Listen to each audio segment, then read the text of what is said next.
Welcome back to another reading and correcting of Bottom Rung with me, Kindar, the Tiger Rates. And Ty, yes, I can't forget Ty, the supervisor, Tiger supervisor. And we're doing chapter, wait, no, not 56, I just did that. 57. This is how prepared I am, or not. Your aim's improving, Tindy said as they walked away from the archery field. It was the only place with targets, and she'd convinced one of the teachers to let them use one for knife throwing practice. Tib shrugged. I'm not hitting close to the center. Even with his new air knives, even his new air knife didn't help throw accurately. He didn't have enough essence to adjust their course once they left his hand. But you're hitting the target every time now. She indicated a tavern with a sign over the door of a hog with his nose in a tipped over tankard. I'm meeting Mez there. You want to wait with me? Tib shook his head. It's your time. I don't want to get in the way. She chuckled. It's just a drink. There's nothing special planned. I have other things to do. He had to get back to the slate with the letters on it. And then it was his training in sensing and manipulating.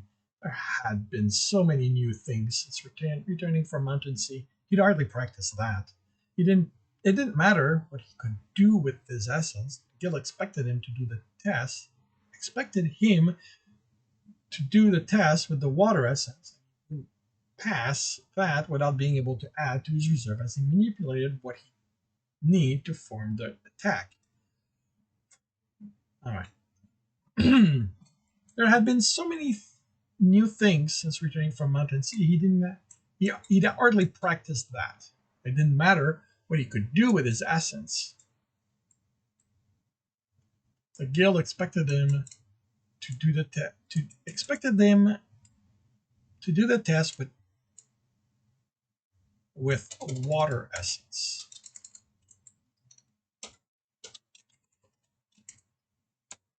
He wouldn't pass that without being able to add to his reserve as he manipulated what he'd need to form the attack. There we go. That's a little better. All right, Tibs, but remember, you need to enjoy yourself too. Don't focus only on your training. She stepped inside the tavern. Tibs would enjoy himself. He'd walk the roof once the sun set, get into one of the nobles' house, and look for a copper to take. Or, since they were noble, some other thing they wouldn't miss. That always made him feel better. But that was for later. Right now, he needed to go to the room and his letters before Karina came looking for him. But before that, he needed candy. As Teddy said, he had to enjoy himself, and he had plenty of coppers now from the houses he visited. He was on Merchant's Row when the loud crack echoed over the street. Wild people phones. Yeah, that's... People froze and Tibs ran in the direction the sound came from, having to push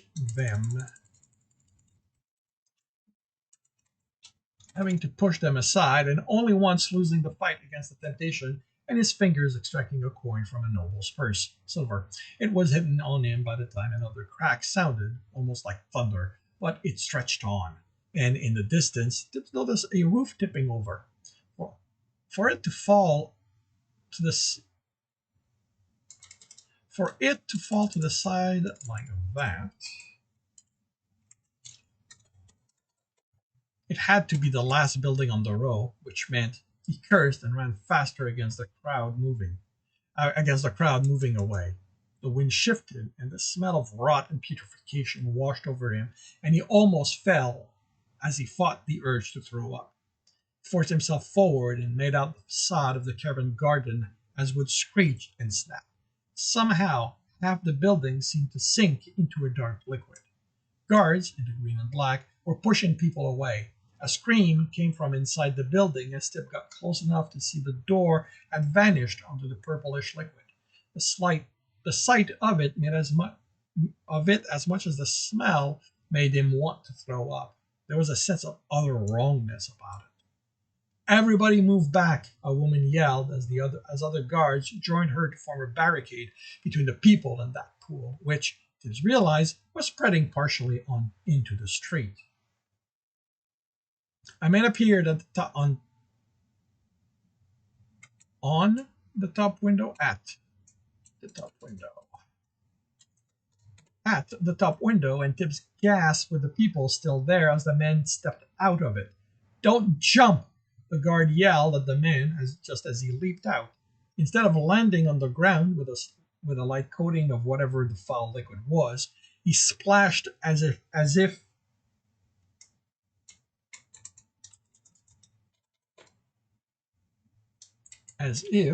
it was deep, and when he resurfaced, he was rotting away, his skin turning the same color as the liquid he was in as its color the liquid was in as it sloshed off to expose melting muscle and darkening bones. As the man's scream died, with the man's scream dying off, the people screaming were heard. Guards that had been splashed on by the liquid. Other people screaming. With the man's scream dying off, other people screaming was heard. The guards that had been splashed on by the liquid. There was a Commodore with one of them, and he rushed to help. The woman in charge didn't even try to stop him. "Everyone move away from that," she yelled, panic barely contained. "Someone evacuate the other building. We don't know how far it's going to spread."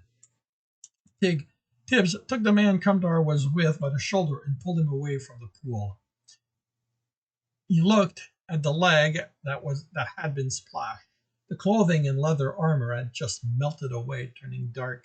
He sensed the essence permeating the ground, slowly eating away at the building. Tibbs sensed the man, the essence flowing through him. He had little, he wasn't an adventurer, but from the injury, the tainted essence seeped to the man's. "Commodore," Tibbs whispered, "it's spreading. You have to stop it." "I'm trying." "I am trying," the cleric said through clenched teeth, "but there is too much of it. It is eating him almost faster than I can take the strength from it." Almost, that meant he was winning. Tibbs comforted himself with that. Even if the guard's pained scream made it sound like he was dying. Jekyll had been in pain after Commodore drained the corruption Dawn had infected the fighter with, and it had only been on his hand. This was now into the man's essence. What would that do? Could Commodore do anything to help that? "Remove that man," a deep voice ordered. Tibbs looked up to see a cleric in white robes pointing at Commodore, who was too focused to notice. "He's helping." Tibbs interposed himself before the guard. "That man," the cleric spat, "is a charlatan. Don't believe anything he tells you. He is probably the one who brought this corruption here as a ploy to make himself seem important and all and like wait, what? Seem important and like all who seem important. And like all who look for the easy path did something wrong and now everybody but him will pay for it." "Do I look like corruption is my essence?" Commodore demanded, and Tibbs got the man before he tipped over. His black robes clung to him with sweat. Tibbs glanced at the man on the ground. The taint was still in his essence, but that on the leg was gone. Maybe there was nothing the cleric could do once it was in that deep. "You don't have essence," the man in the white robe sneered. "Your kind only pretends. As for this, everyone knows there are people out there who will bottle essence. You simply brought some here and lost control. Arrest him." "Will you waste time?"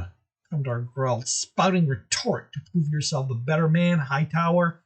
Or will you be a better man and focus on healing those who have been infected?" The other cleric's shock was replaced by anger. "How does one of your kind know my family? Did you come here to destroy my work?" Commodore snorted. "I care nothing for your work." He looked at the woman who led the group of guards. "Will you prevent me from helping as many as I can?" "You need to go rest," Tibbs told the man. "Yeah."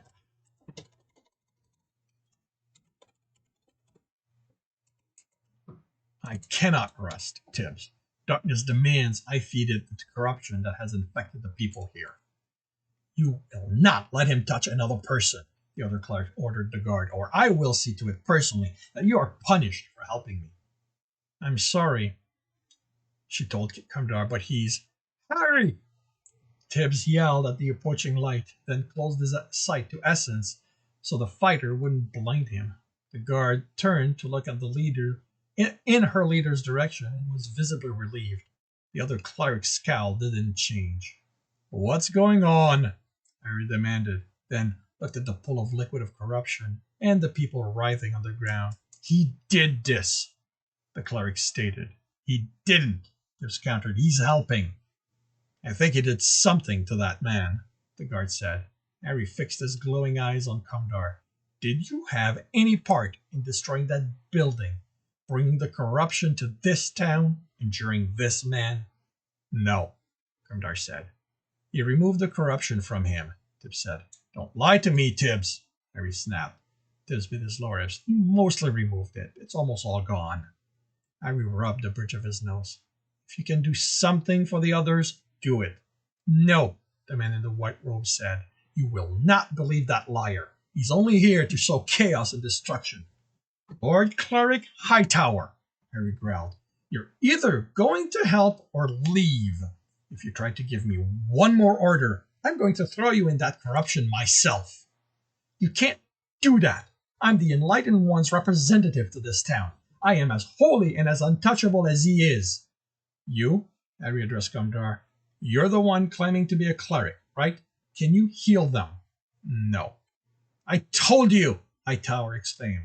Sir, with all due respect, the guard said cautiously, but if the cleric says he's corrupt, shouldn't... The eyes, Harry snarled. How many times do I have to tell each and every one of you? Look at the eyes. I don't care if you've never seen someone with essence, whose essence is corruption. You'll know when you see one. His eyes are black. That's darkness. He isn't a cleric, Hightower growled. I don't care if he's your mother's secret lover, Harry replied. What did you do to him if you didn't heal him? I weakened the corruption that infected him until it was hardly anything. I have not healed the damage it did, that is beyond me, but I have given him a chance to heal on his own. Harry nodded. Then keep doing it. No, Hightower yelled. Kamdar turned and started for the closest person, a woman whose side had been splashed. If you're not going to help, Harry said, like you vaunted clerics keep claiming you're here for, then get back to your chamber and let the people who are going to make a difference work. Tibs had to stop paying attention to them as Kamdar nearly fell, trying to crouch next to the woman. What if you can't help her? Tibs asked. The cleric looked up toward Harry and the other cleric who spoke, and spoke in a low voice as he placed a hand over the corruption. This is not about helping her, Tibs. Darkness isn't altruistic. None of the elements are. Altruistic is something we bring in how we use them. I could plunge my hand in that pool and weaken as much as I could, and darkness would be satisfied with my action. I chose to help, to try and help her, and I may fail. He was silent for a few seconds. I have failed before. When are you going to stop? When darkness has enough. What if he never has enough? Kamdar gave him a sad smile. Then it will need to find itself a new cleric, for there will be nothing left of me. Tibs looked away as the woman screamed. The other cleric was walking off as a group of younger ones hurried to help. He yelled something that slowed them and left them confused, but while two followed him, the rest joined in the effort to help. At least some clerics seemed to be serious about being here to help, to heal. Tibs ran along the roof. After the morning and evening, he needed to get away from as much as he could, and roofs gave him that. It was as free as one could be while still being a prisoner of the guild. Kamdar was in bed, alive, if utterly drained. Jekyll had joined them, having heard about the destruction, and had carried the cleric when he'd finally been released from whatever control darkness had over him. Carina took over looking after him, leaving Tibs free to run and climb. to try to get away from the memory of the destruction, even if his feet seemed intent on taking him back there as he jumped to a roof leading to a series of connected houses that eventually ended behind Merchant Swell. In the dark, from his height, the damage wasn't as extensive as it had seemed while dealing with everything. The pool of corruption had spread to half the length of the building Karen Garden had occupied on the side. Oh wow.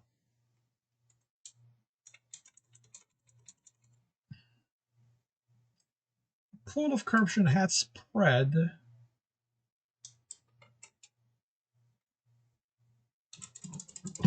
over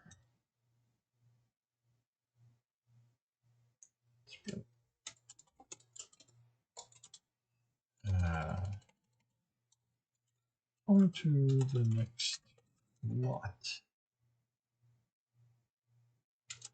which had not been built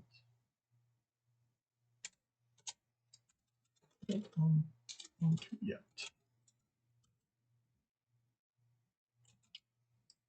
Covering half of it.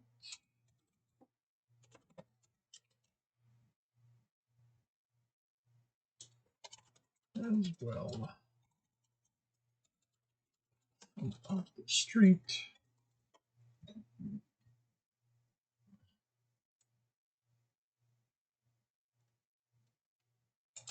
But it hadn't touched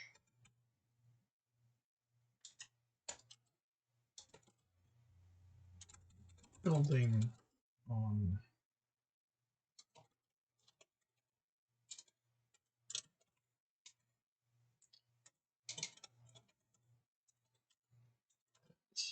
right.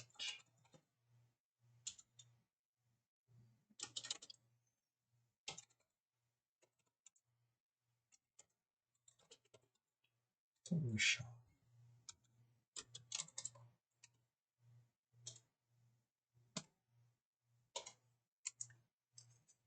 In the dark, from this height, the damage wasn't as extensive as it had seemed while dealing with everything. The pool of corruption had spread to the next lot, which hadn't been built onto, covering half of it as well as some of the street. But it hadn't. But it hadn't touched the building on the Caravan Garden's right, a clothier's shop. A barrier had been hurriedly erected, using posts planted into the ground and ropes to keep people away. But Tibs figured the smell of putrefaction would be enough to ensure no one came close. It would probably put the neighboring shop out of business if they couldn't move. A man approaching the barrier proved Tibs wrong. In spite of the darkness, Tibs recognized him by the way he moved and hurried to climb down the building. When Tibs was in the street, the man stood before the destruction. He cursed loudly, then kicked at the closest post as if it was at fault. After a few minutes, he slumped, and Tibs decided it was safe to approach. The man whispered something Tibs barely heard, something about it being such a waste. Do you know them? Tibs asked, and Bardic startled, turning and holding a knife. What are you doing here? Tibs shrugged. I was running the roof. Saw you. Thought you could use the company. What are you doing running roofs?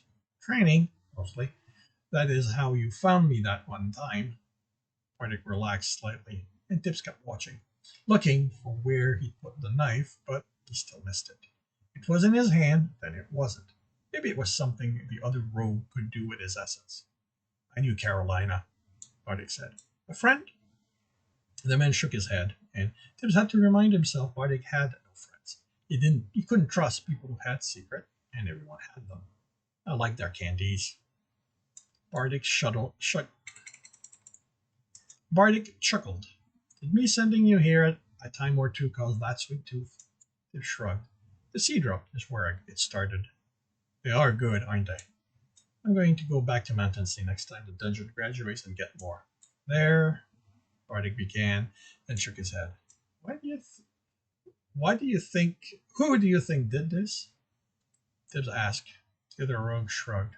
Unless Hard Knuckles finds the person behind it, there's no way to know. I wonder why they did it. It was just a shop. The owner was nice. He died in there. The entire family did. He cursed quietly. It shouldn't have happened. Bad stuff happens, they said. Surprised he had to be the one to remind Bardic. Do you think it's a rival? It's a rival that did it? Bardic shook his head. It's too risky. Also, based on how wide the corruption spread, there was a lot of it in there. In the shop?